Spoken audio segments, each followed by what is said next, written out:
ஒரு கேவலமான அரசாங்கம் என்பதற்கு இதுவே உதாரணம். ஒரு நாட்டில் சட்ட ஒழுங்கு பேணி காக்க வேண்டும். சட்ட ஒழுங்கு சிறப்பாக இருந்தால் தான் மக்கள் பாதுகாப்பாக இருக்க முடியும். ஆனா இந்த ஆட்சியில் சட்ட ஒழுங்குக்கு டிஜிபிக்கோட நிரந்தர டிஜிபி நியமிக்க முடியல. ஒரு டிஜிபிக்கு ஓய்வு பெற வேண்டும் என்றால் அந்த ஓய்வு பெறுவதற்கு 3 மாதத்துக்கு முன்பாகவே அதில் யாரெல்லாம் தகுதியான டிஜிபி பட்டியல மத்திய யூபிஎஸ்சிக்கு அனுப்பி அந்த யூபிஎஸ்சி அதில் 3 பேர் தகுதியானவர்களை தேர்ந்தெடுக்கப்பட்டு மாநில அரசுக்கு அனுப்பி அதில் ஒருவரை மாநில அரசாங்கம் டிஜிபியை நியமிக்கணும். 6 மாசம் ஆச்சு, போடவே இல்லை.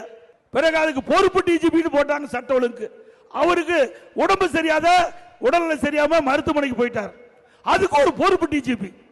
இப்படிப்பட்ட திறமையில்லாத அரசாங்கம் தேவையா?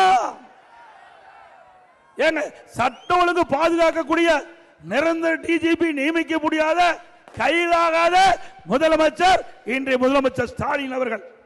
சட்டமன்றத்தில் பேசின பதில் இல்ல, பல பொதுக்கூட்டத்தில் பேசின இதுவரைக்கும் முழுமையான பதில் இல்ல. ஆக நிர்வாக திறமையற்ற அரசாங்கம் என்பதற்கு இதுவும் ஒரு சான்று.